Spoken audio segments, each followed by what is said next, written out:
को, मेरे प्रिय सहपाठी भाई एवं बहनों को मेरा नमन। सबसे पहले आप सभी को स्वतंत्रता दिवस की हार्दिक शुभकामनाएं।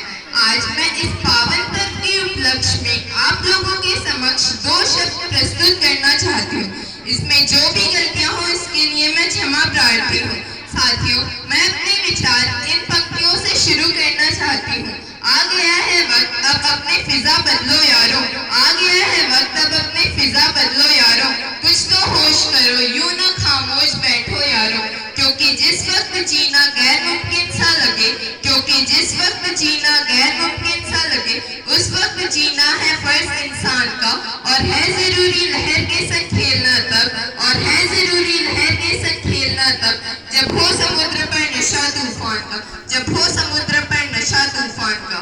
दोस्तों, आज यदि मैं यह कहती हूँ कि हमारा भारत देश मात्र एक जमीन का टुकड़ा नहीं बल्कि जीता जाता राष्ट्र पुरुष है, तो अतिशयोक्ति नहीं होगी। क्योंकि हिमालय इसका मस्तक है तो गौरी शंकर इसकी शिखा है, कश्मीर इसका किरीट है तो पंजाब और बंगाल इसके दो विशाल कंधे हैं, विंध्याचल इसकी गति है, नर्मदा का ध्वनि है, पूर्वी और पश्चिमी घाट इसकी जंघाएं हैं तो कन्याकुमारी इसकी चरण है, पावस के काले काले मेघ इसके कुंडल केश हैं तो चांद और सूरज इसकी आरती उतारते हैं। अतः हम ये कह सकते हैं कि अर्पण और समर्पण की पवित्र भूमि वाले इस देश में एक और मर्यादा पुरुषोत्तम भगवान राम के रूप में, कभी कृष्ण के रूप में, कभी परशुराम के रूप में अवतरित हुए हैं। और यही दूसरी ओर वीर सावरकर, चंद्रशेखर आजाद, सुभाष चंद्र बोस, गांधी, बिस्मिल, तिलक से चरित्र भी है। क्योंकि साथियों, इतिहास साक्षी है कि जब जब इस देश पर आपदाएं आई तब तब जनता ने देश में समग्र होने वाले महापुरुष सामने आए और अपनी मातृभूमि के प्रति अपनी देह का बलिदान दिया है। अतः हमारी यह परंपरा रही है। विषम परिस्थितियों में देशवासियों को कभी गोस्वामी तुलसीदास जी ने मानस दशा दिखाई, कभी गीता का ज्ञान दिया, जिससे समय समय पर साधु समुदाय फिर एक होकर देश के प्रति जागरूक हो गए।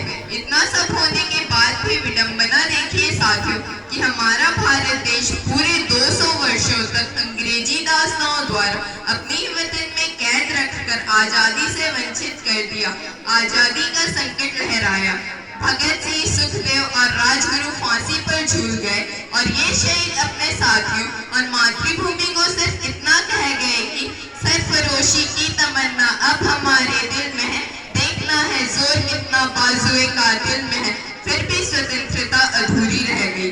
समय बीतता गया। बहुत से महावीरों ने हमारे देश के आजादी के खातिर प्राणों की आहुति दे दी, बहुत से संघर्ष किए, लड़ाइयाँ लड़ी और अंततः वे सफल हो गए।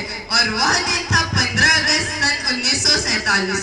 तो दोस्तों, तिरंगा के परचम को अक्षुण्य बनाए रखना है तो हमें यह याद रखना होगा कि 15 अगस्त जो भारतीय जनता को त्याग, शहीदों के बलिदान और शौर्य की याद दिलाता है, वही अपने कर्तव्य तथा उत्तरदायित्व का स्मरण कराता है।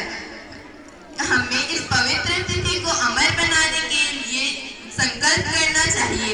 हम भेदभाव को भूलकर आपस में सहयोग करें, ऊंच नीच के विचारों को नष्ट करें तथा सांप्रदायिकता एवं छुआछूत के जहर को न फैलने देने की प्रतिज्ञा करें। तभी हम अपनी स्वाधीनता को चिरस्थायी बना सकते हैं। इस संदर्भ से मुझे यह पंक्तियां याद आती हैं।